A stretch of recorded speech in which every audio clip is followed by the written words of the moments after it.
Yes, but as we get started, I also just want to acknowledge the incredible leadership team of folks here at West Contra Costa Unified School District.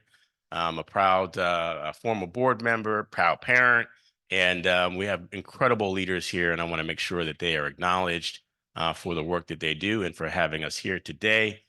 You all know our incredible superintendent, Dr. Hurst. We get a round of applause for Superintendent Hurst, who has created an incredible vision for our district that has a bright future for all of our students. He is a champion for career technical education and many things, and we're grateful that he's had us here. We have one of the board members here who was a longtime employee of West Contra Costa and a longtime mentor of many students here. Please put your hands together for Audrey Christian, who is here. Everyone knows Christian. I have to just say a debt of gratitude to my brother principal who is here in this cool jacket that I'm about to lift off of him. He's just been an incredible leader here at DA, and I'm grateful that you've had us here. Please put your hands together for our principal, Mr. Pierce. Don't go too far. I'm about to get that jacket off of you. We have a number of deputy superintendents and executive directors who have been supporting us in doing this work. I want to call on the executive director, Sumlin Sigler, who was a former principal here and knows this community very well and has been gracious enough to allow us to return. Thank you, Ms. Sigler. Round of applause for Ms. Sigler. And someone who needs no introduction. She has worked in this district in many capacities, always putting students first, always at the forefront of what we do for our students and for equity is Deputy Superintendent Sonia Neely Johnson. Miss Richmond.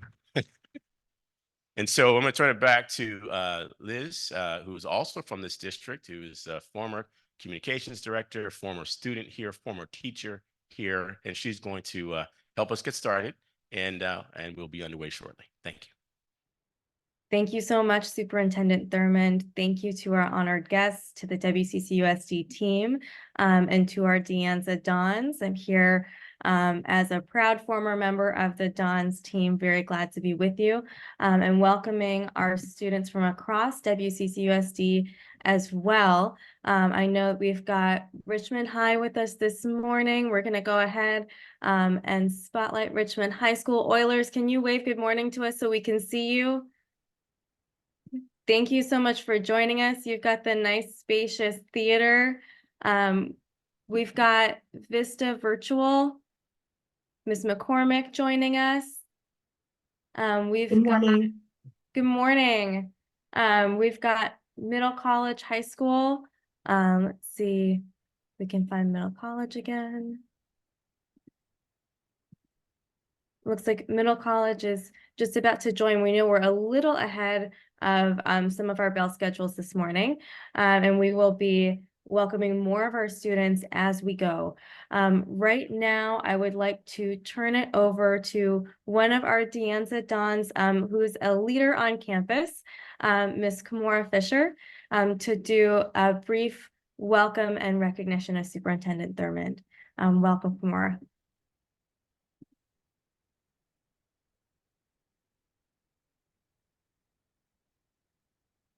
Thank you, Ms. Sanders. Ladies and gentlemen, esteemed guests and fellow students, I am Kimora Fisher, and I am the Black Student Union president here at Anza High School. On behalf of our BSU, I would like to welcome everyone to our Black History event. In addition to its extravagant aesthetic design, Anza has a flourishing, diverse community of students. Within that community are our African American students. Today we gather not only to celebrate the richness of their African heritage, but also to reflect on the contributions of the African American community within Richmond and the West Contra Costa Unified School District. Among those are Mayor Irma Anderson.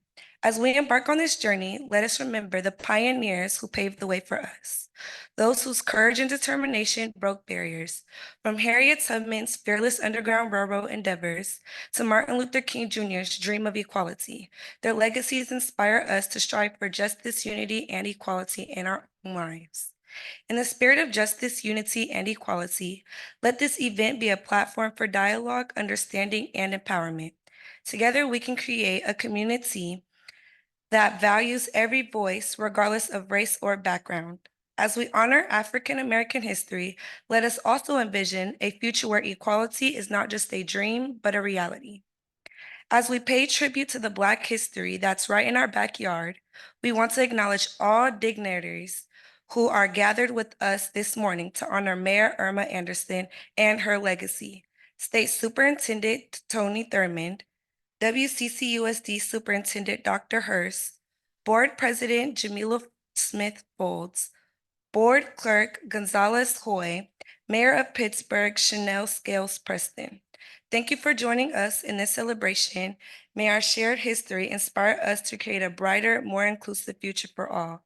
Without further delay, I am honored to introduce our State Superintendent of Public Instruction, Mr. Tony Thurmond.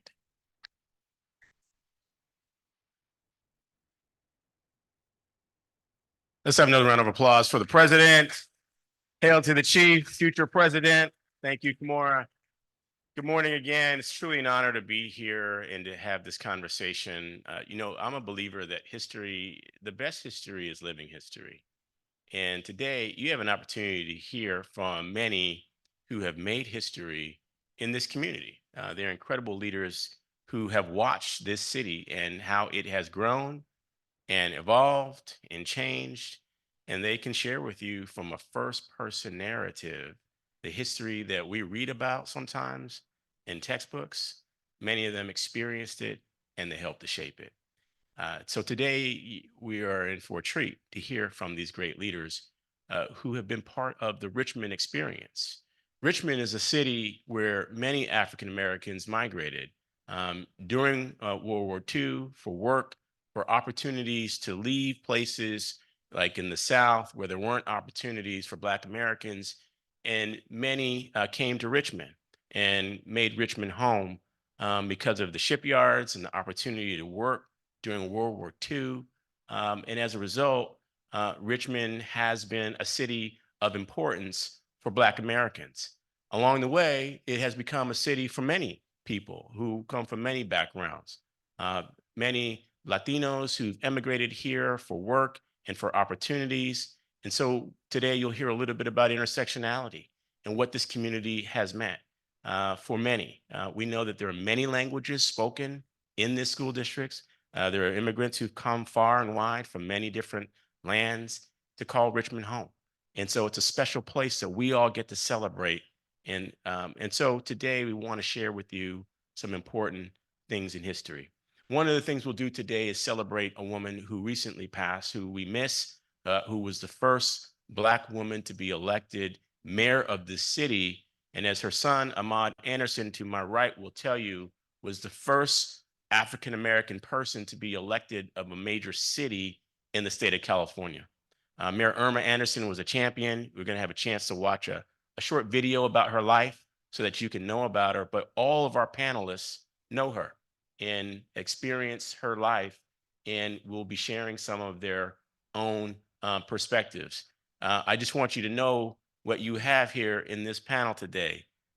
In the form of my brother, Ahmad Anderson, you have the first and only person from Richmond ever to be named to the Cal Football Hall of Fame. You can see him on ESPN, y'all. He's going to tell you about it, but this is a great distinction and a reason for us to be proud. You're going to hear from Miss Myrtle Braxton. She, at the young age of 97, she holds the distinction of serving 15 years on the Commission on Aging here in Richmond, 15 years as a Parks and Recreation Commissioner, and the only person that has ever served from Richmond on the National Parks and Recreation Commission. Ms. Myrtle Braxton, y'all. To our right is someone whose service and longevity is unheralded.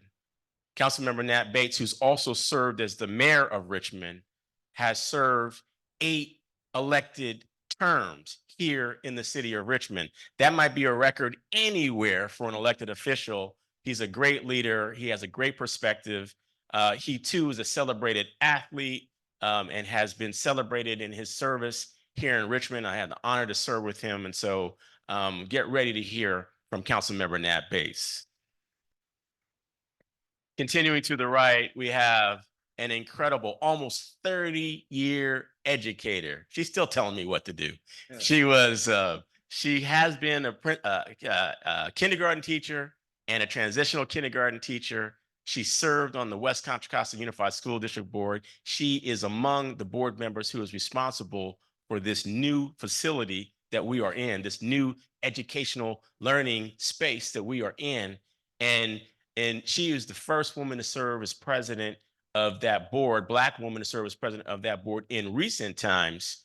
And so I hope that you are ready to hear the incredible stories from a great educator and friend, Miss Audrey Miles. And to our right is someone who has served this city, has served his country. He's going to tell you about how he jumped out of airplanes as an Army paratrooper. But along the way, he currently serves on the Contra Costa Community College Board, but he also served 18 years on the Richmond City Council. And as we think about the migrations of immigrants and those who come to this community, John Marquez is someone who has helped many of them. He's been an instructor at Contra Costa College.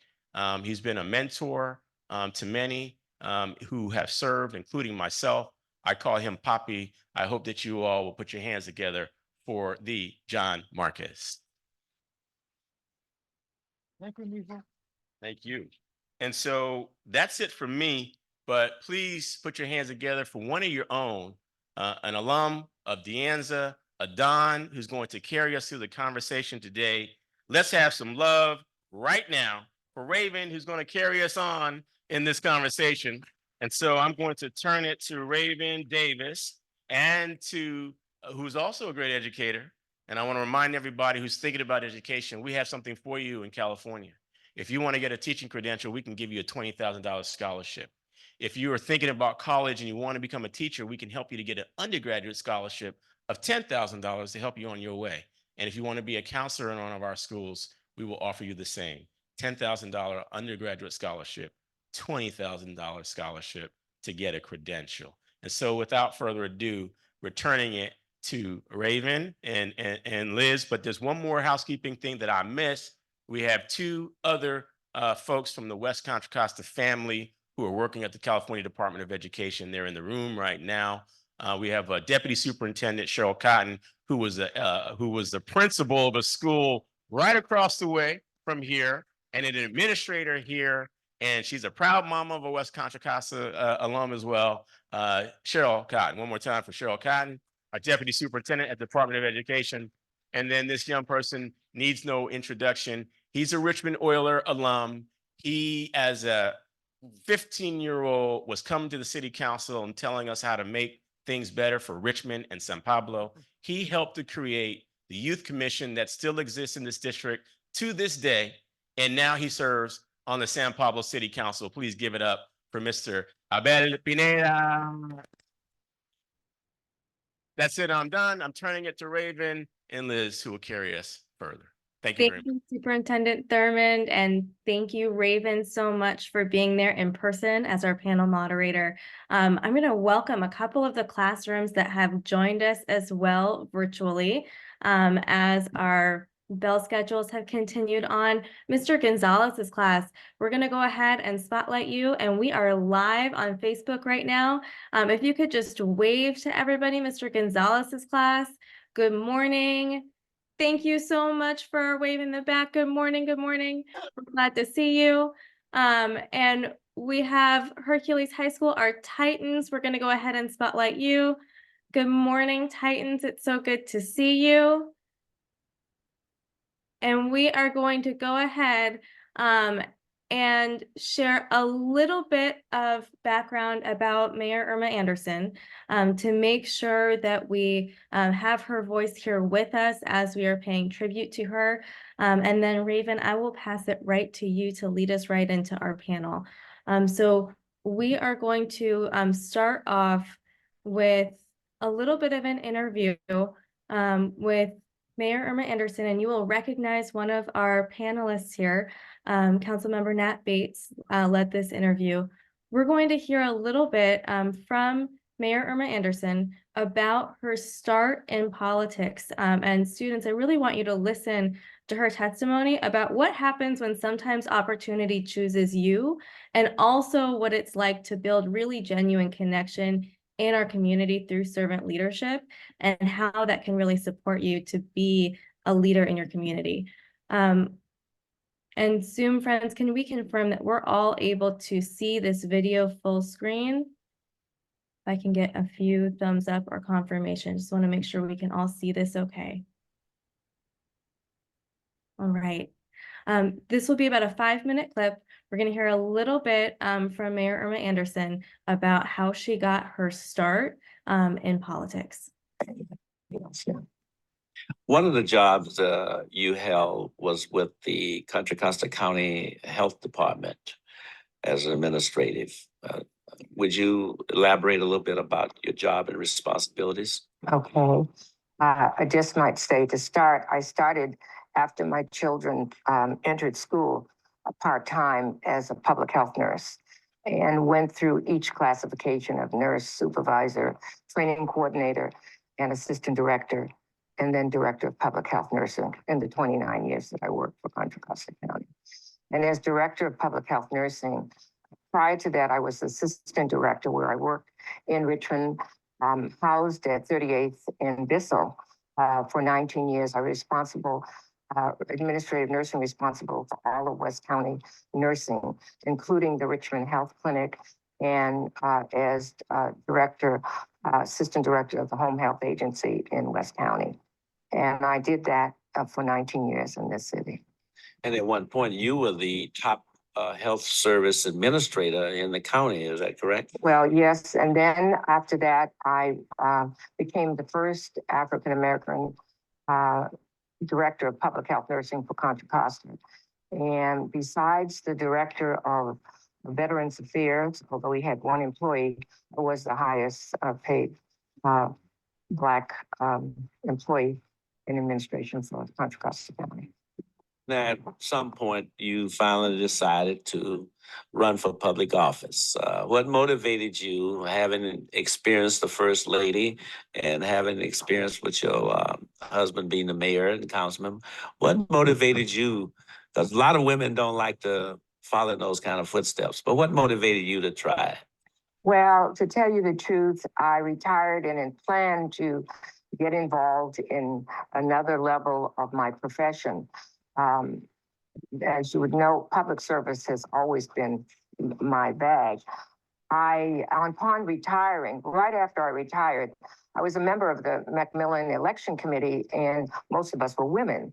And we had said to Mac, we have nothing but Black men on the council. You need to have a woman's view. And he said, okay, next time I'll do that. So he had chosen, and we agreed for another young lady to run. However, at the last minute, the 2 weeks before, she changed her mind. Matt called me and said, well, you plan to help campaign, you got to do it. And I was really upset. I said, no. He said, well, just put your name in. And then by that time, 2 weeks time, we'll change it. We'll find somebody. I went to Boston with that. Mac put the money in for the application. And before you know it. I was committed. But it wasn't very difficult when I really thought about it, because public health nursing, that has been my practice for years, is really the synthesis of professional nursing and community action. So I had been doing that for over 30 years, working in the community, because the public health nurse has the role of providing skilled nursing, but first she has to get in the house. So that has been what I've been doing. So I saw it really as public health nursing in the city, just transferring my role at another level. Now, you won on your first attempt, and Right. other than that experience in the public health nurses, what other things that you think attributed to your success? Well, I won. I got the highest vote. It was like 9,000. The next one was 7. I believe because since the day I stepped in this city, I've been providing service to the community. I provided health service as a staff nurse, Iron Triangle, all over this city. I jointly worked with my husband providing service before I even became a nurse. And so I felt that the community knew me. I learned, rather, I didn't realize it, but I learned that they knew me and I provided services that they needed in a way that was acceptable. And I believe that was what happened.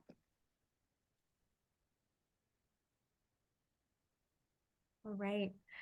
Thank you for taking a moment just to listen to the testimony and story of Mayor Irma Anderson. We miss her and we are grateful for her service. I am going to pass it back to Ms. Raven Davis, one of our De Anza alums at De Anza High School, there with our panel today. And Raven, it's a particular honor to pass it back to you. I can attest as a former De Anza administrator that you are one of our up and coming leaders. You're also a graduate of our Health Academy and currently studying health sciences at Sac State. We're so proud of you and we want to make sure that we lift up your journey and your leadership. We're grateful to you for leading this panel today. So Raven, with that, I will pass it back to you. Thank you for that. Good morning, everyone. My name is Raven Davis, and I am glad to be closing Black History Month with you all. First, I would like to begin with Mr. Bates. How are you? You good? First, I would like to ask you, when did you come to Richmond, CA, and what are some experiences you had gained while being here? Let me first give congratulations to our superintendent of schools, Tony Thurmond, Honorable, for his outstanding leadership in bringing this together.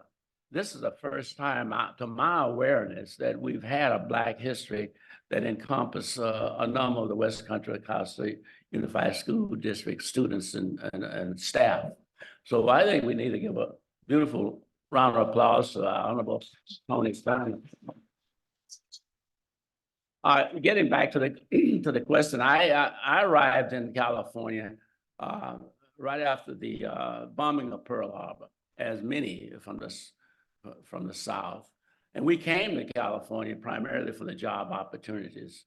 There was a shipyard that needed to be, that was building ships, and we were preparing to fight in the military against Germany, against Russia, not Russia, but I guess Italy and Japan after they bombed Pearl Harbor. So most of us migrated. And I'd like to further state that there was a shortage, obviously, of personnel in the city of Richmond to build the ships, primarily because most of the young men were inducted into the military.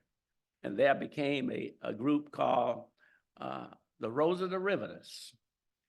Was all ladies, and they assumed the responsibilities of building the ships, welding, all the work necessary to build the ships. And that was an interesting group, the Rose of the Riveters, who deserve a lot of credit for the success of the United States in the war. Thank you for that. Thank you for that. We've also learned that you've worked 8 terms as a Richmond City Council member.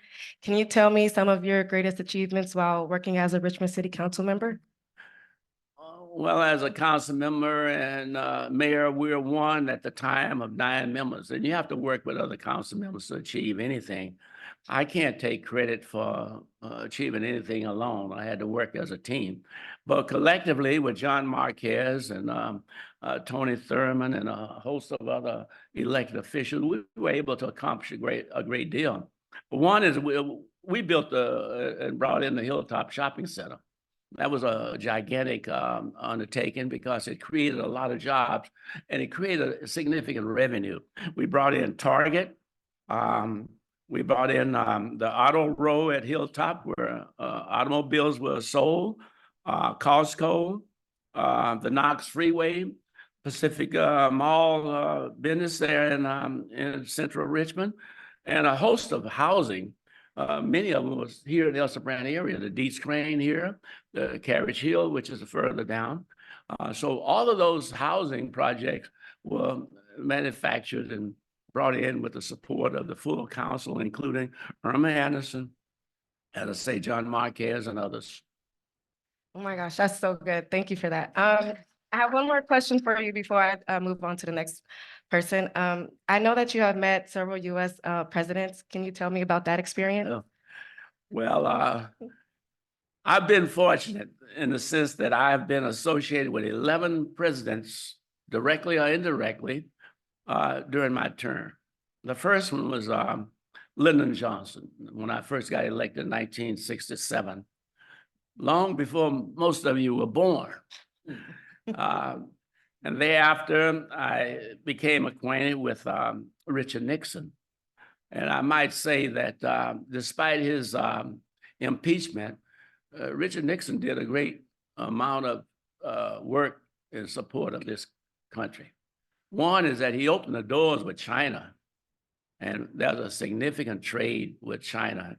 And many of you may recall when you had gifts of toys, whatever, electronics, you always saw the little tag on that, made in China.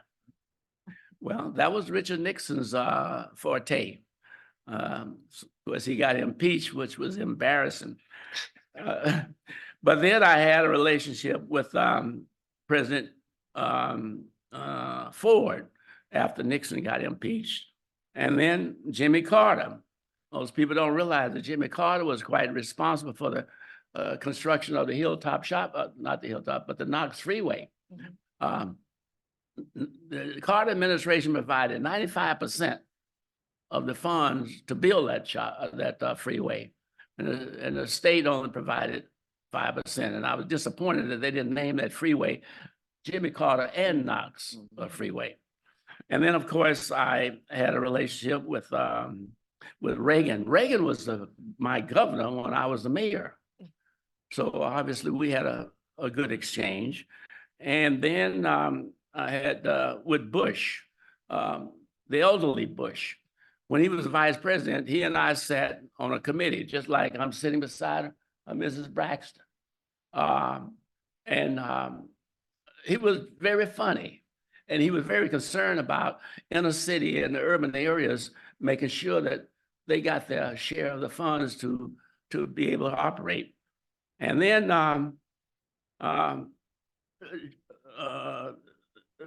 Bill Clinton was another one. And then Bush the second, and then Obama, and then Trump and Biden. I got to tell you a little cute story about my relationship with Obama. Now, you asked me, who's my favorite president? Now, you don't have to ask me that. You know who I'm going to say.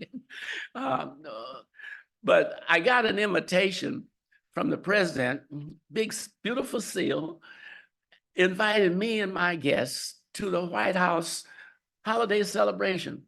The first thing I did after reading it, I threw it in a garbage can.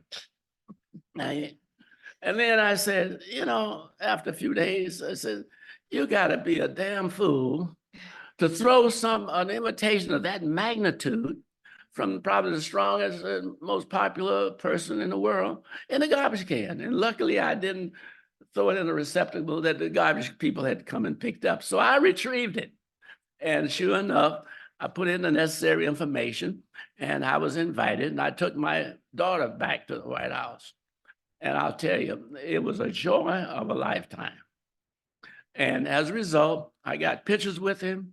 We talked, and let me just say this about most of the presidents that I've come into contact with. All of them are down to earth except one.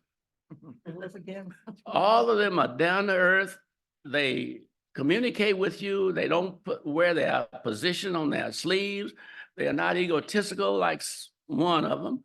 So as a result, I just want to let you know that all of these presidents are just human beings like you and I. So we had the great time, and I really appreciated Mr. Obama and Michelle.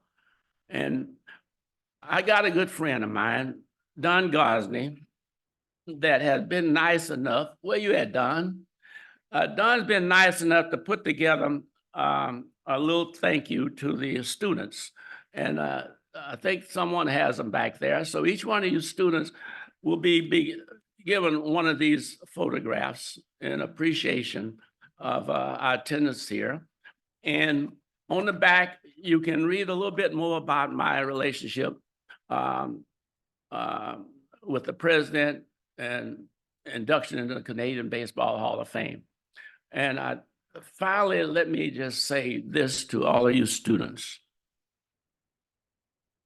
80 years ago, I'm 92. 80 years ago, I sat in the same chairs that you're sitting in right now. Little did I realize the potential of my experience. The same will occur to you. Some of you are going to be mayors, council members, educators, doctors, but it's very important that you get a good education. A good education will open the doors for you beyond your wildest expectations. And I could not have done this without a good education. And lastly, I just want to say that I want to again thank all of you for being here. But the two sources of my inspiration was my mother as a single parent. And some of you are in a relationship with us as a single parent, with your parents. And the other one was my baseball coach, an Irishman by the name of Gene Core. And what I'm saying is that people in your life, you've got to utilize and be respectful and work with everybody. It's not a racial thing. There are a lot of people that are willing to help you and assist you. So open your hearts, open your doors, and you too can, some of you may very well be a U.S. Senator, a governor, a professor, a teacher, or maybe even the President of the United States of America.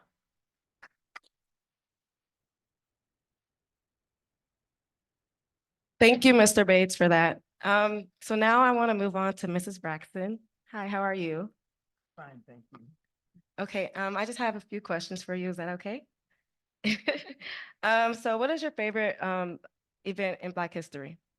Our favorite event in Black history is our Black history programs that we are sponsored around the city that gives people knowledge of Black history and people who have done many things that they go unknown and unrecognized.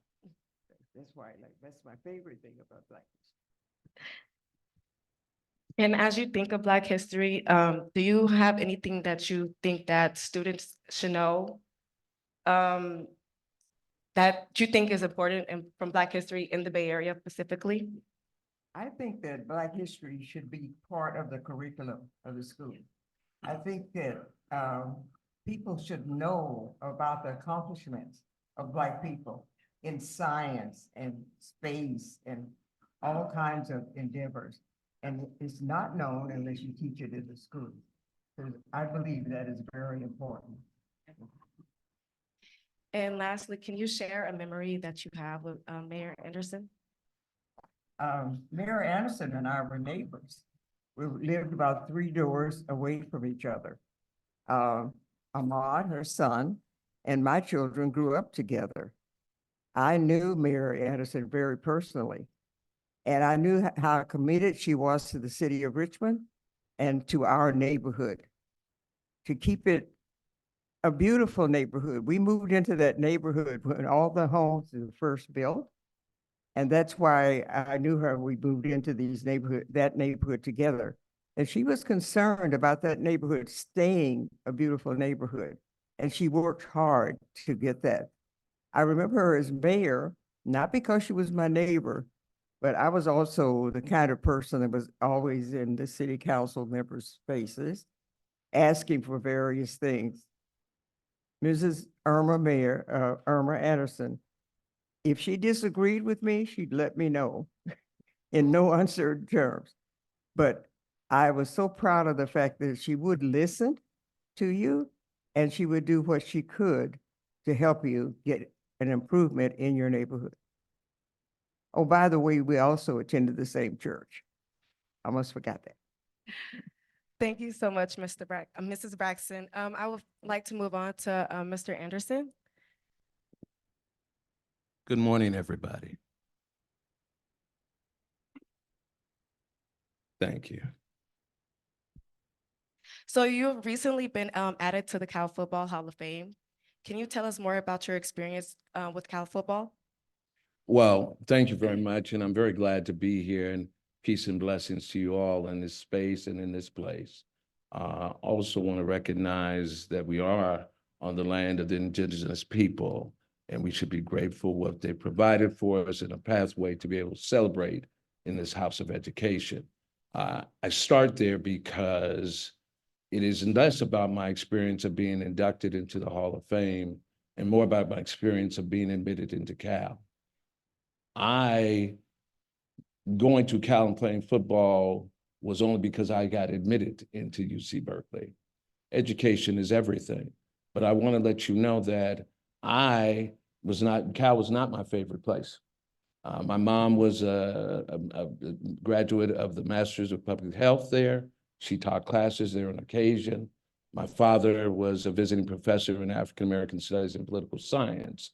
And so by no means did I want to walk onto a campus such as you all and find that your mother or your father was the principal or the teacher always on campus. My plan was to be in class every day. The reality was I wasn't going to be in class every day. And I had that option because college afforded you that to come and go as you please, but it set forth responsibilities.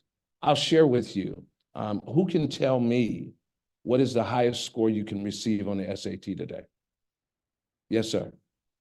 1,600. What is the lowest? I scored 700. I was admitted in the University of California, was a B average from St. Mary's College Prep High School. Yet I scored 700 on my SAT.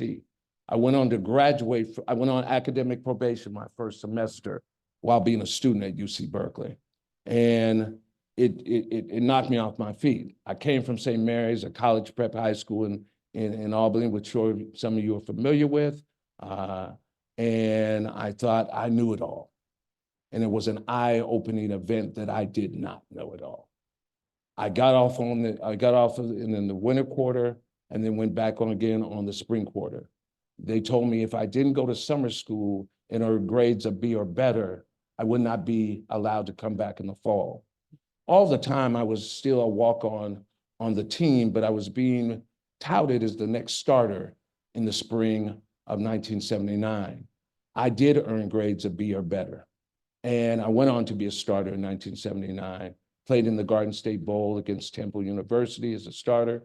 At that time, I was one of the first true freshmen that started in the United States on a college football team, along with my other teammate, Freddie Williams.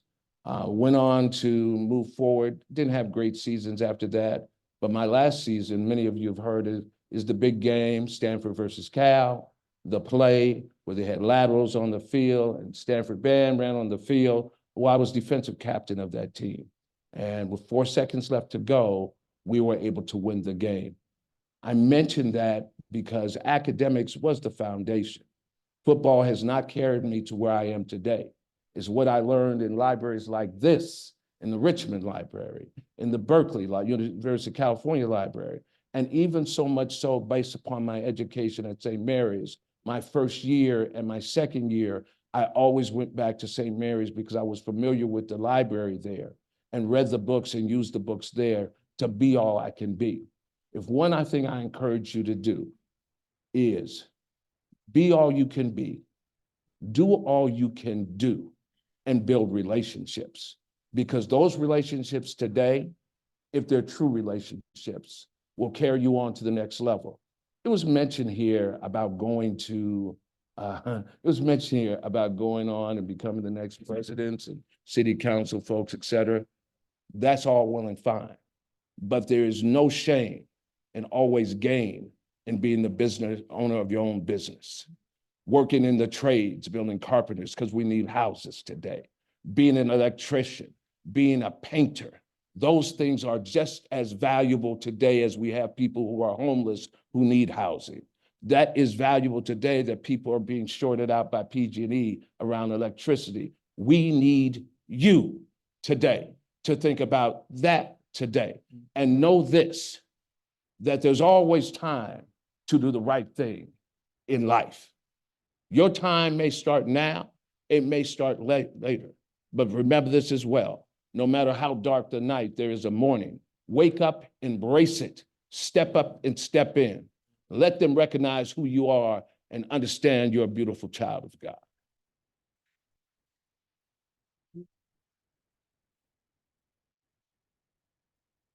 Thank you, Thank you, Mr. Anderson. Next, I would like to move on to Mrs. Miles. Hi, how are you? First, I would like to ask you, when did you come to Richmond and what kind of things have you seen since coming to Richmond? I wasn't originally a Richmondite, okay? I grew up in the city, San Francisco. It's louder. I grew up in the city. I'm a transplant because the city was expensive and I couldn't live there because I couldn't afford to live there. So my son and I moved to this area in probably in the 1990s or something like that. And at that time, I wasn't a teacher, I was a banker. So I started off my career as a banker. I did 10 years in banking. When banks were starting to close and boot you out, which is another example, always have something in your back pocket as a resource for yourself.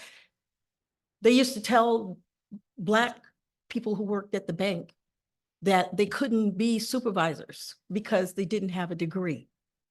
And I had quit school maybe in my second or third year and got married and had a child. So it's like, put your perspectives in base when you're talking about what your future is going to be. Yes, getting married and having a family, but I had to go back as an adult and finish my degree. And I did that while living in Richmond and raising my child, who was also a child in the school system. You have to put your priorities ahead. I did it the hard way. I graduated from college when I was 40 years old. I promised my son I was going to beat him graduating from high school, and I did. Okay, but that's the hard way to do it. Later, just involved in teaching, went back and got the teaching credential portion of it, and started off my first teaching credential job as a intern at Martin Luther King Elementary School. And I did 8 years there. That was my one and only school in Richmond that I taught at. And I did from second grade, fourth grade, fifth grade, and I ended up doing kindergarten, which I loved the most. The best things about Richmond for me and coming to live here were the community. There were these founding families, Myrtle, Miss Braxton, the Farrs, the Jordans, the Bernsteins, all of these people who welcomed you because it was like home. It was the South. It was a lot of people also went to Parchester Village. I had relatives that lived there, and I used to come over from the city and spend time during the summer with my uncle who lived there. So I had experiences with Richmond. The sense of community was the most important thing. The business community, there were so many Black businesses, McDonald Avenue, McMillan's Pharmacy, McMullen's Pharmacy. When I was teaching at Martin Luther King, the only doctor I ever heard of was Dr. Jenkins. Okay, and because everybody went to Dr. Jenkins, all the students, and so there's a clinic now that's named behind him.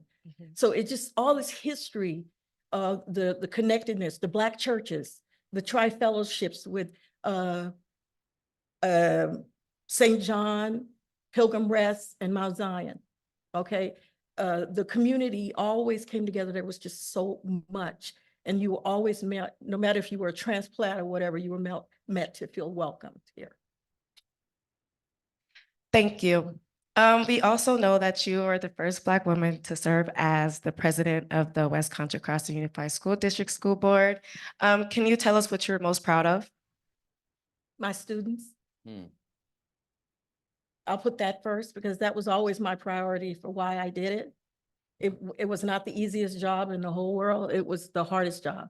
Mhm. You have 7 cities with 7 personalities who all want something from you. It's the haves and the have-nots, okay?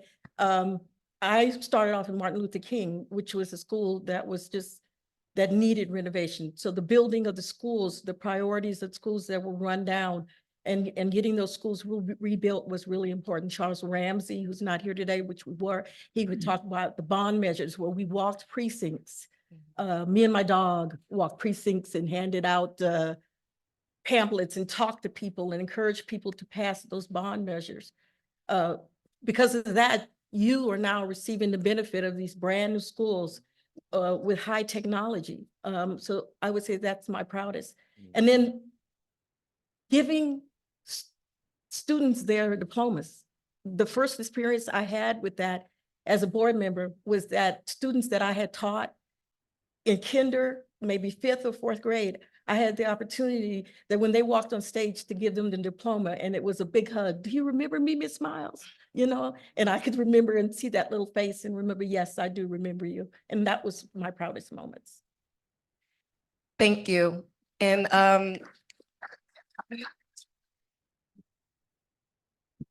lastly, I would like to move on to Mr. Marquez. How are you? Fine, thank you. Um, Is it me? Am I making a noise? Okay. Anyways, sorry for that. Can you tell us more about your military experience and how you've jumped out of an airplane?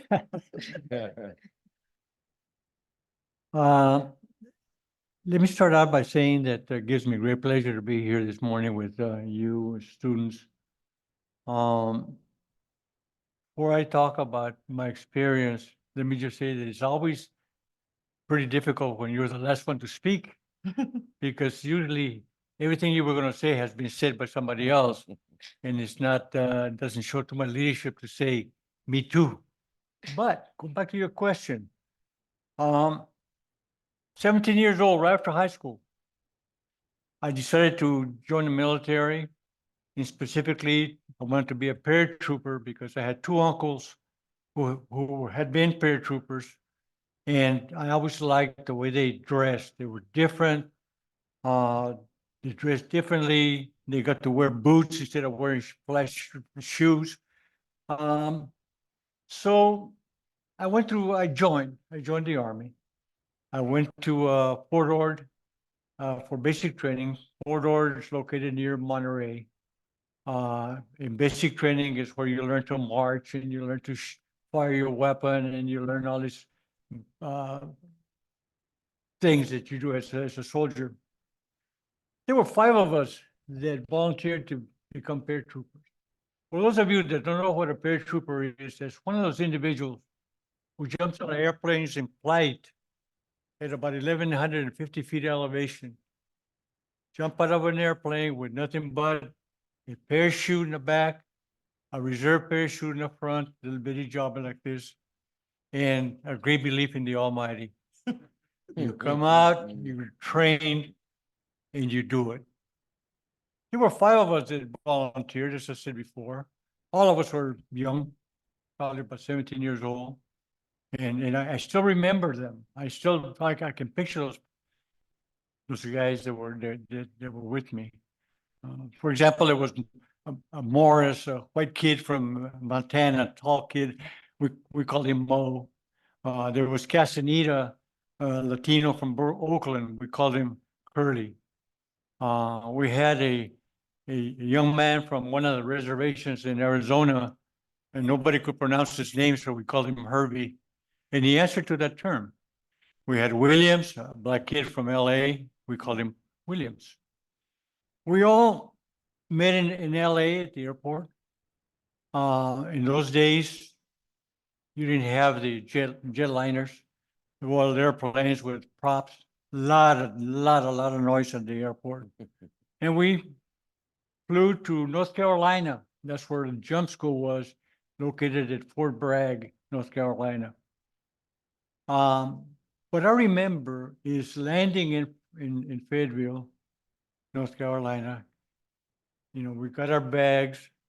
We had walked down the ladder, down the stairs. Didn't have elevators like you do nowadays. Then we went into the terminal. When we walked in the terminal, there was a big shock to all of us because that's the first time that any of us had ever seen segregation. Walked in with a door over there that said white only, restroom. Another door over there said colored only. So we walked in and it was shocking to us because we, you know, in those days, education in California didn't talk about segregation, integration, discrimination. It wasn't talked about. I'm talking about 1957. What I remember is that Mo headed right for the restroom and said white only, and Williams headed for the restroom and said colored only, and Curly, Herbie, and I just stood there trying to figure out where in the heck do we go. Yeah, you know, we didn't want to offend anyone. We didn't want to get in trouble, but that was a reality of life. That's the first time that we had ever seen segregation.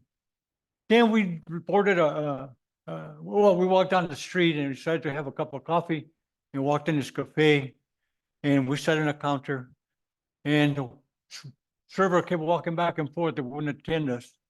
Finally, Mo, the white kid, said, you know, ma'am, we all want is a cup of coffee.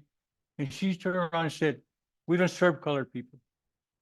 At that point, Williams got up. He said, I'll meet you guys outside, and went and got his bag. He started heading for the door. We, the rest of us just stood there and looked at each other. And we all got up and walked out. First time I had ever experienced that. And never saw it with my own eyes. Saw really livid segregation. Remember, 1957, that's before the Civil Rights Act.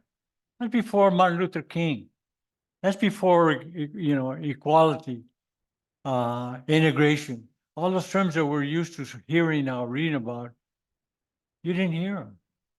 But they were, you know, the facts were there. So that's my answer to the military is a paratrooper is an individual who jumps out of airplanes in flight. I had 17 jumps altogether in the military. But as though that wasn't enough, when I got out, I helped form a skydiving club that was they were just starting out with people skydiving. And it's totally different than jumping in military parachutes. And so I had to think about 6 jumps, free falls. And you may not believe it, but I had my last free fall when I was 78 years old, just a few years ago. My wife asked me what I wanted for my birthday, and I said, I want to do a free fall. And she said, okay, I'll pay for it. So we did. We went up to Davis and we made the arrangements over there. And it was like old days, except it was a little more scary now. You know, because now I had time to think about what if, you know, what could happen. But anyway, that's my story about jumping out of airplanes. It is a fact. I enjoyed it, and people still do it. That is great.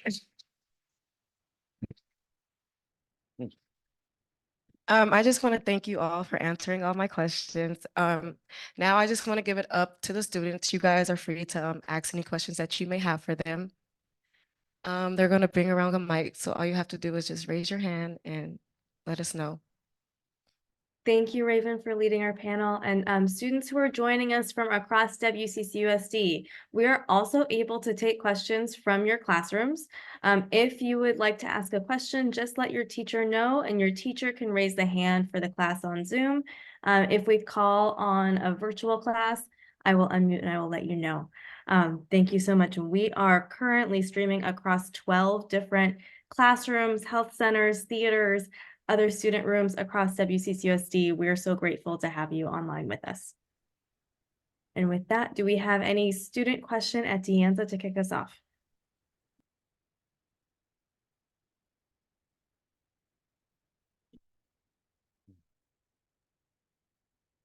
And Raven, I'll let you call on a student in person who can come on up to the mic.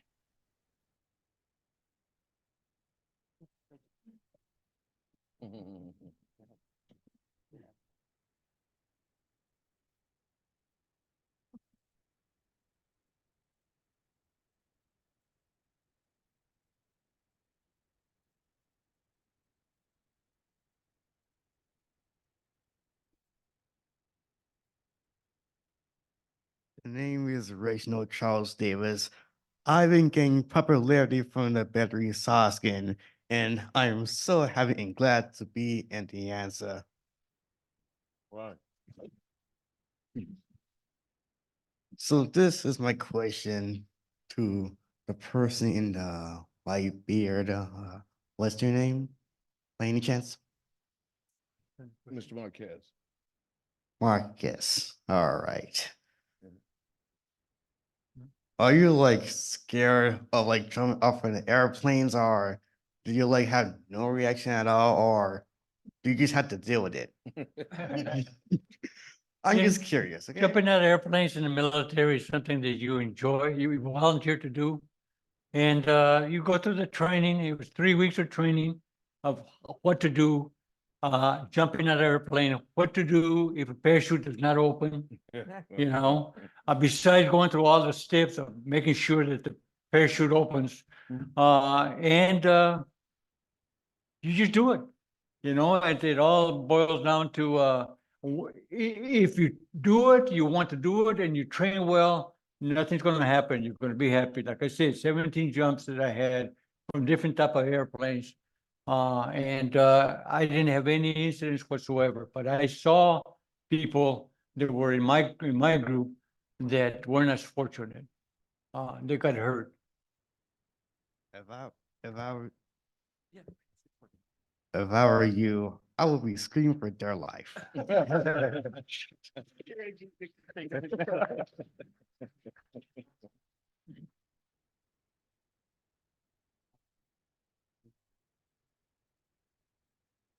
Hello. Okay. Hello.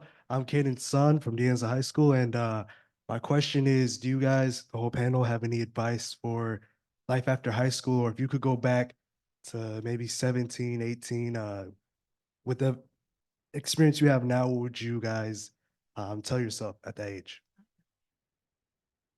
Stay in school. I mean, seriously, find something that's your passion and go toward that as a career, because that's what's going to make you stay with it. If you don't have to take gap year, don't take it, get it done, because you could, if you finish school in 4 years, and there are programs now where you can graduate from college with your master's, okay, and start education gives you choice. And like Mr. Anderson said, it doesn't even have to be if you want to do a 4-year college. There are 2-year colleges. 2-year colleges, there are trade schools. Get a career. Make sure it's something that you have a passion about. And then secondly, the last piece is get involved actively within your community. Be a political advocate, be a community advocate, vote. Okay, we have an election coming up. It's so important that I would challenge every student who's listening to this on their campus to do some kind of get out the vote. And because it's so important, if we are not part of the change, we're part of the problem. You have to get out there and have your voice heard. You as young people are so vocal. Please use your voice to help us through this time, because if we don't, we're going to lose everything that we've gained. We're already losing some. Major election coming up for governor.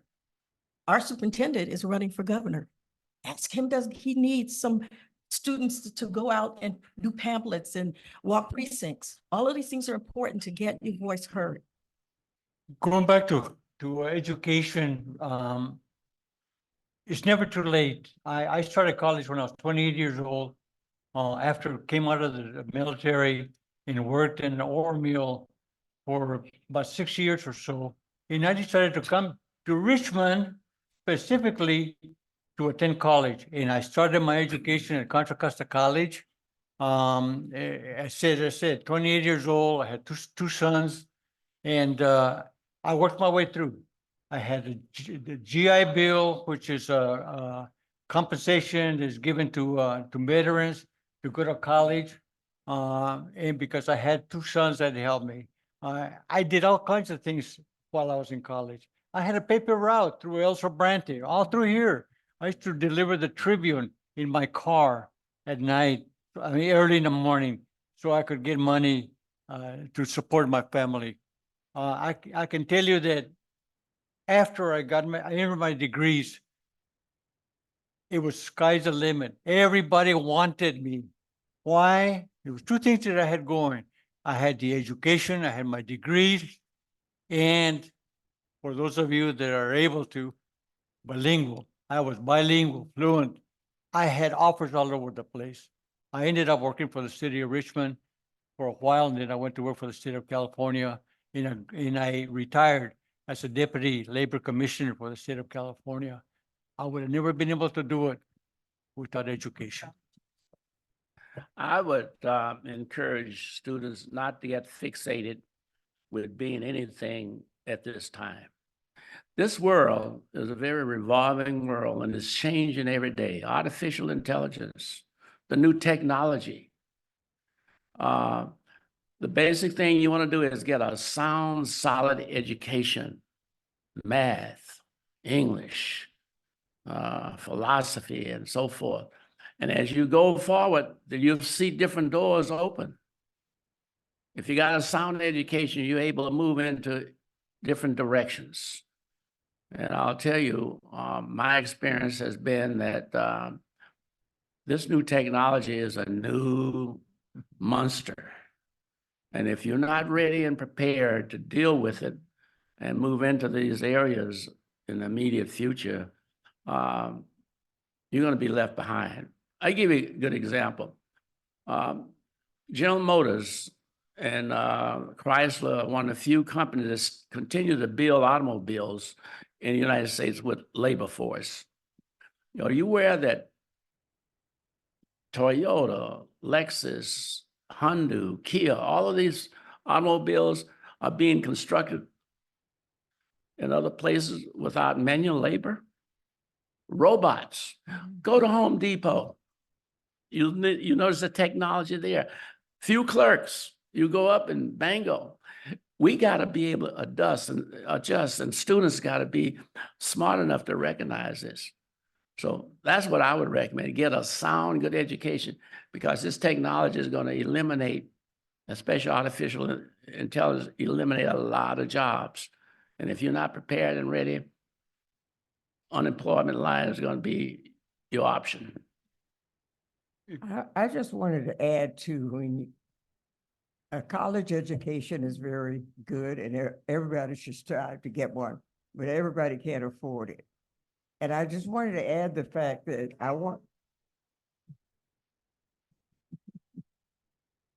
I just wanted to add to this is the fact that there are a lot of jobs, plumbers, electricians, and a lot of jobs like that cannot be offshore. They cannot, if you have a problem at your home, artificial intelligence is not coming to your home. You got to have somebody. So always think about that. The fact that if you cannot go to college, you can go to junior college first, and then try to see if you can go on. But always consider the fact that there are other careers that you can consider doing, and strive to be the best you can in whatever you do. Thank you. Yes, I'll tell you, when I graduated from UC Berkeley, I thought it very important because education has been a major focus in my life. I came back to the University of California after working in politics for a year, and I became an academic advisor in the College of Letters and Science. So I sat in front of young folks like yourself who walked into that world. One of them is here in the room today. Cheryl Cotton was one of my former students at Cal. And so I'll share with you that everybody's not prepared, but Berkeley isn't everything. You can go to our community colleges here. There are opportunities for you at our community college throughout Alameda and Contra Costa County. There are opportunities for you to receive certifications in a field of labor and other areas of technology. There are so many more avenues for you to be able to step up and step into. I'll share with you, as folks have said, what it was like then, what it is like now, but no one can determine the time and place in which you are born. But you can make that time and place a time of change, not only for yourself, but for your community. When I sat in front of students in front of you, most of them were doing it because the folks sitting next to you were doing it. Understand and determine yourself what the purpose is as to why you're doing it, and set a plan for yourself in order to move forward. And just like the noises we've had, stay focused. Don't be distracted. Keep your eyes in front, but understand you use your rear view mirrors to be able to manage the road of life. Look out for people as they look out for you.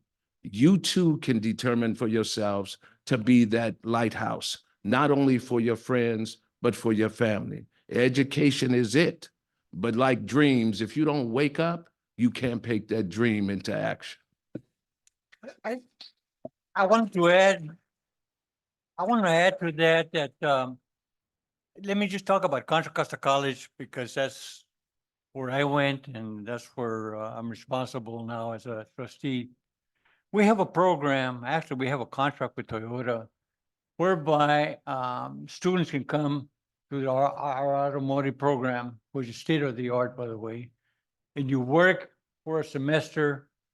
I mean, you study for a semester and then you go work for another semester with Toyota. They train you to do the job. And so now, because of that, we have a lot of students that aren't academically inclined. They don't feel like doing the academic side, but they like Ahmad just said, they want to learn how to do the work. And we have a lot of students that go through the automotive programs, and they graduate like everybody else. They do all the requirements, but then they go out there and they have access to a job. And as somebody already mentioned the trades. I mean, the trades, you have to go through an apprenticeship program with them, but at the same time, you can study, as many of them do, to better themselves. And like it was said, not everybody is inclined to go to college, but if you're able to, don't be afraid to do it, because that's the key. That's the key. I know I went through it. Yes, sir. That key opened the door for me, and here I am. As it was said before, I served in politics, city council, 18 years, first Latino and only Latino in Richmond City Council for 14 years, and now, I retired as a professor at Contra Costa College. My second retirement, I retired from the state of California as a deputy labor commissioner. And now I'm on the board. All that comes about because of my interest in working with the community, helping people like you. And they're not sure what you want to do. I'll tell you, go and find those persons that can give you advice and counseling and follow. It's difficult sometimes, but it's always worth it at the end of the day. I know. I know from first experience. Thank you, Mr. Marquez. I want to jump in and make. Could I piggyback on something? We have a gentleman by the name of Don Gosney here. He's a member of the Building and Trades Council that consists of carpenters, plumbers, and a host of other labor jobs. Those are good paying jobs. Doesn't require a college degree. And I think it'd be wise if one of these seminars at some time later, you bring in the labor group to talk to you about how you can prepare yourself to get good paying jobs. And I can tell you one thing, these labor jobs like carpenters, plumbers, they make more money than the teachers. I can say that. I'm telling you. So don't dismiss very important. And they are personal jobs that robots can't replace. Some coming into your house to do the plumbing, you're not going to get a robot. So that's another area I think the West Contra Costa School District should take advantage of. Bring in some speakers from the labor union and educate you in terms of what's available. Thank you. Thank you so much. I want to make sure that we take the opportunity to recognize another dignitary who's here with us in the library at De Anza, and that is our Chancellor of our Community College District. I'd like to recognize Chancellor Modizadeh. Thank you so much, Deputy Superintendent Cotton, for introducing the Chancellor. We're so grateful to have you with us this morning, students, especially if you're a junior or a senior. This would be an excellent person to make sure you get to know before you walk out of the room. There is no substitute for networking. And with that, do we have any other of our classrooms throughout the district who have a question? If you have a question, if you can please raise your hand on Zoom, I will let you know when you are cleared to unmute.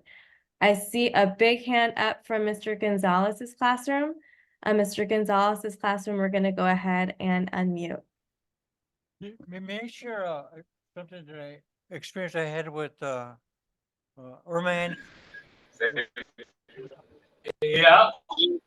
This is Mr. Gonzalez's class, homeroom. I want to say thank you for having us here. Asking what type of how is the school district We're not asking that. yeah, how can the school district support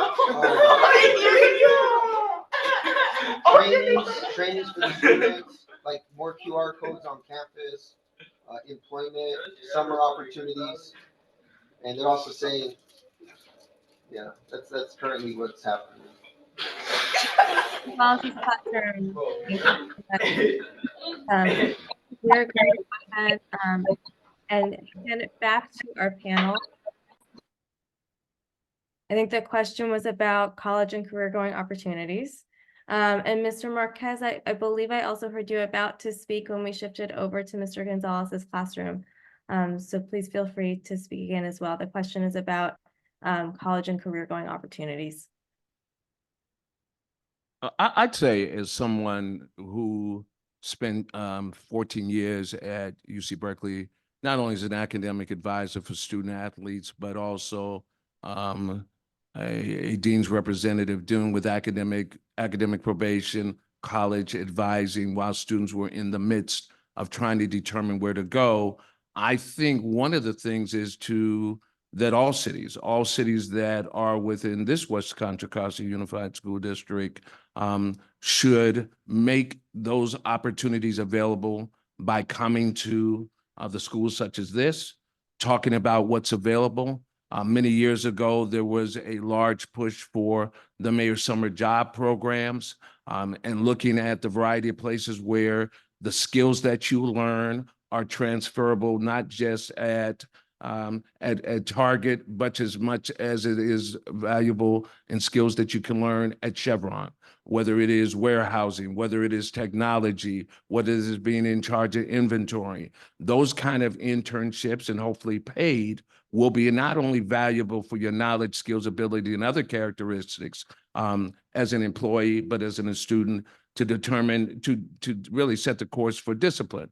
I say that also because I am the human resources director, but it's termed the director of people and culture. I've been at the Gardens of Golden Gate Park, but I've done that for over 25 years. So most of the time, in fact, this afternoon, I'll be sitting down with some folks who are interviewing for a senior staff accountant role.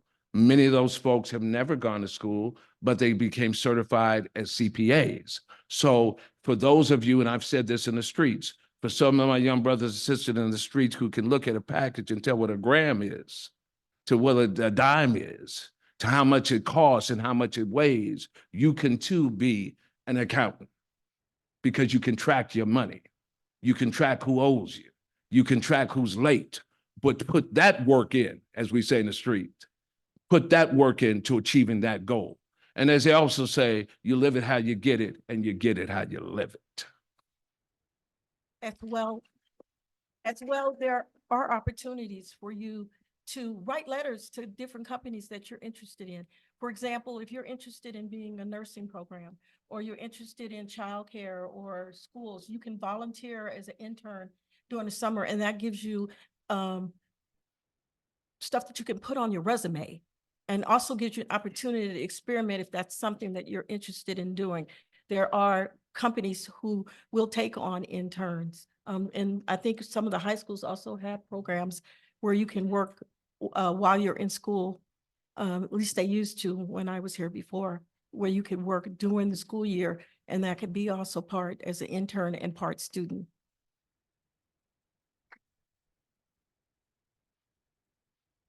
I don't think anyone has mentioned about involvement in your community and in your schools. That's a good learning place to start. Is that we had a Recreation and Parks Commission for youth and could not get enough people to file to be on that. If you don't pay attention to your neighborhood, nobody else is going to pay attention to it either. So start there. Love your neighborhood, want to see it thrive, but volunteer with the city to help it thrive and improve. As a young person, this is what, this is your community, and this is going to be left to you. So it's up to you to make sure that it is a vital place for you to inherit. So think about applying with the city of Richmond to be on the youth commission or any other place where youth can serve in your church or in your neighborhood. Thank you. I'd also say in conjunction with that is we have to meet people where they are. And so those meetings tend to go, as you're here long in the day, they go long into the night. So one of those things is being able to change that rotation, I think, for the cities that are in this area, from El Cerrito to Pinole to Richmond to Hercules, is that you need to hold those meetings here in the schoolhouse and determine those times that are available at least once a month in which students can be and participate. That you not only attend, but just, what's in it for you? Well, what's in it for you is that you may be able to get credit for that. What's in it for you is to meet folks like us. What's in it for you is you then stepping up and then following up with us and then holding us accountable. Because it's one thing to say it, but it's another thing to do it. And that takes a we us together challenge that we all must meet.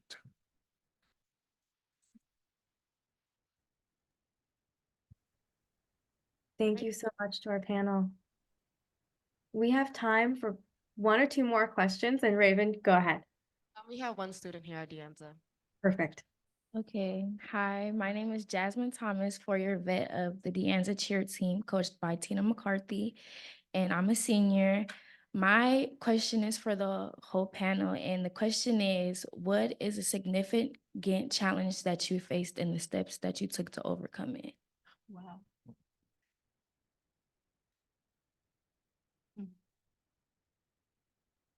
It's not always easy to be the first.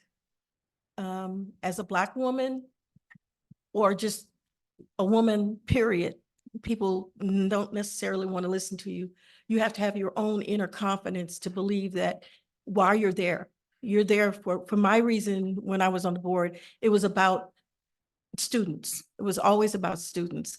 And so when people didn't listen to you or you weren't as informed as much as you needed to be, I went out and I learned what I needed to learn to be informed and to be an effective board member. So that would go with anything that you do. In order to have your voice heard, be informed, do your homework, okay? And as I get older now, some of it's ageism, okay? It's how we treat our older people. I keep hearing on the news how we want to talk about our president and his age. You might want to wish you get there, okay? We worked hard all our lives and we didn't have the same opportunities that you might have. I remember working 3 jobs and raising a kid and going to school full time, okay? That shouldn't have to happen for you because you're going to make better choices. My choices weren't necessarily always the best, they weren't bad choices, but choice decides where you go in your future. So you set your priorities for yourself and make a determination and a goal for yourself. I goal set every month. I goal set that I was going to retire this year. And so June 7th is my last day for 29 years.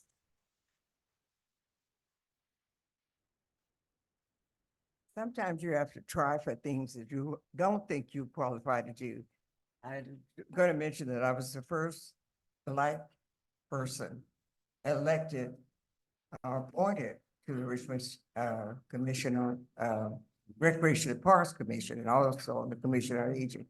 I was the first Black president of the National Citizens Branch of the National Recreation and Parks Association. Everybody thought I was going to fail. It was the first Black of a lot of things. But I wasn't the last because of the fact that I worked hard and succeeded in what I was supposed to do. So sometimes people will tell you that you can't do something, then it's up to you to show them that they're wrong, because you can do whatever you want to do. Thank you. I would say that I came from a single parent mom. I never knew my father. I met him on 3 occasions when I became an adult. But I was surrounded with love by my mother, who was not only my mother, but she was my father as well. Then I met, as I indicated earlier, an Irishman, a baseball coach by the name of Gene Core, who sort of became my surrogate father. And I surrounded myself with individuals that had my welfare at the top of their agenda. I'm 92, going on 93. And I would tell most of you, they ask me, what's your longevity? Is that you can't stress out. There are situations in life that you have absolutely no control over. And if you get embodied in trying to resolve and solve other people's problems, you're going to wind up having a heart attack. There are things in life that you just have to cool it, whether it's a death in the family or someone is going to prison or whatever. Don't allow other people's problems to become your problems.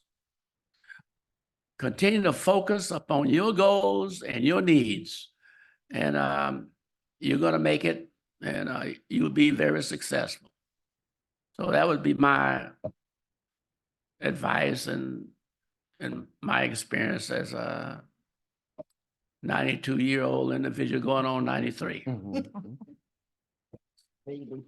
Yeah. So easier said than done. Easier said than done. My world was different from their world. And each was different from one another. In the spirit of Black History Month and thinking about my mother, and it's a tough day for me today, but it's a great day. A month ago, my mom passed away on this day, the 28th, a month ago.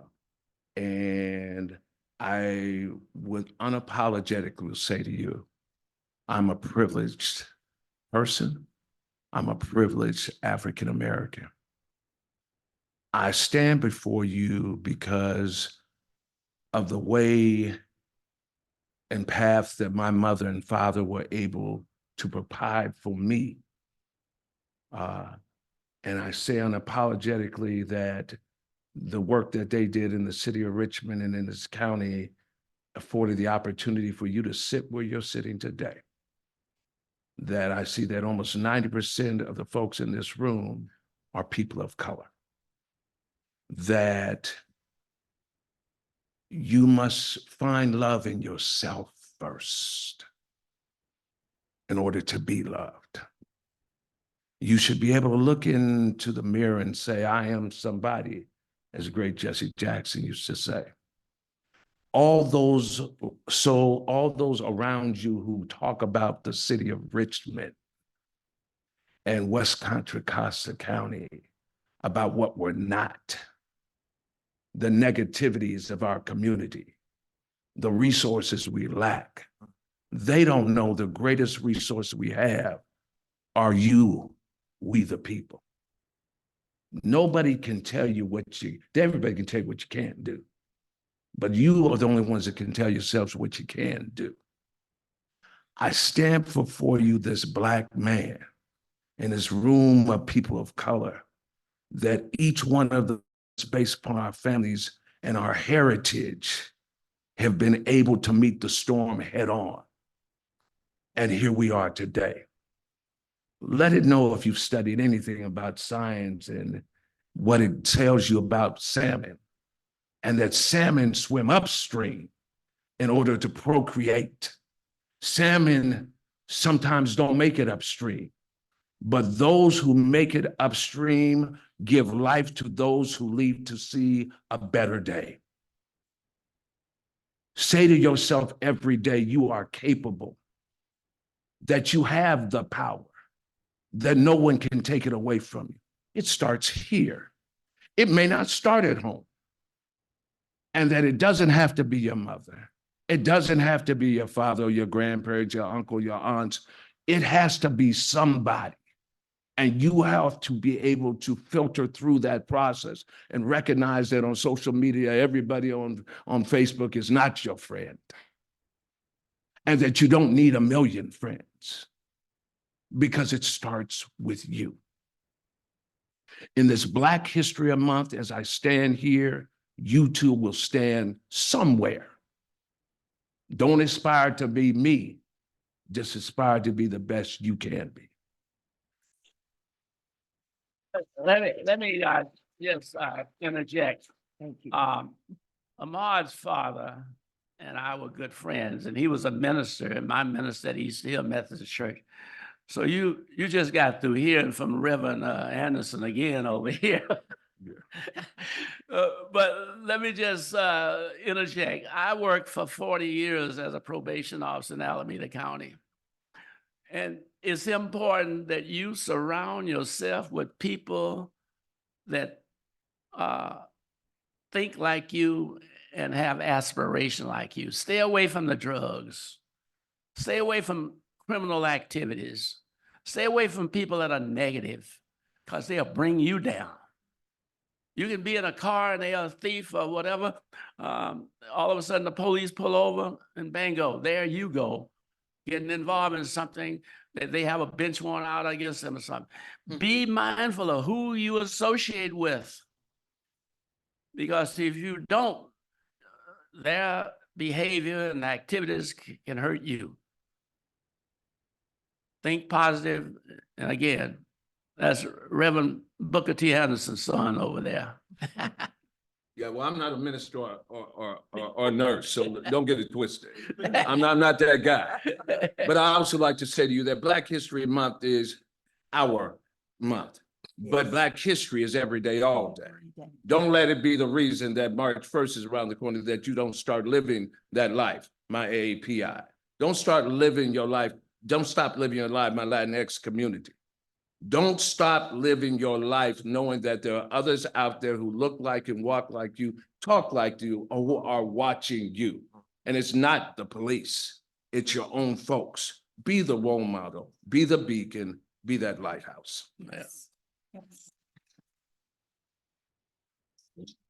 And with that, we want to thank you all so much for being a beacon for us today, for shining your light and sharing your wisdom this morning. We want to thank all of the schools who have joined us across WCCUSD. If you would like to share a takeaway in the chat, classes and teachers, you're welcome to do that. If you want to wave a thank you to our esteemed guests here today, you're welcome to do that as well. Again, we're grateful to have so many classrooms. We counted up to 12 so far joining us. Thank you again today, and thank you for being with us on Facebook Live as well. We've had folks tuning in on Facebook Live. So thank you all so much. And with that, it is time to close us out. Thank you again to our guests. I will turn it back over to the team in person to close us in person. I'm sure there are conversations to be had. Students, please network away. And we will go ahead and close out the program online. Thank you again so much for being with us today. Are there any lowriders in the crowd? Are there any lowriders in here? I'm a lowrider. Yes, he is. So I want you to know that age has no barrier to that. I have a beautiful classic car, 56 Chevy in my garage. Some of you have seen it in parades. Anyway, long live lowriders.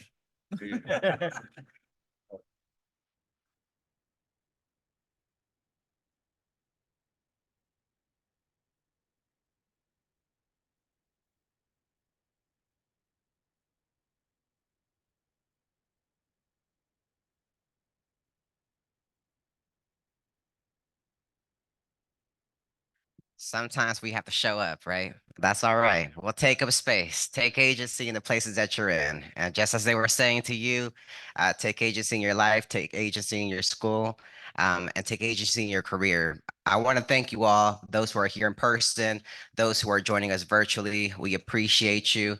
I hope you've taken the time to really think deeply about the messages that were shared here today. They're absolutely and truly powerful. Everyone here before you, there are true trailblazers, leaders in their fields, and the ones who kind of paved the path for all of us to be in the positions that we are here today. So please take the opportunity to also network, to ask questions, to explore your curiosities, and to try new things. You know, it's never too early or never too late to learn something new. So each and every single one of you, I wish you guys a great rest of your day. And remember that today it was an opportunity to start the discussion, but it doesn't end here. Let's keep this conversation going. Thank you.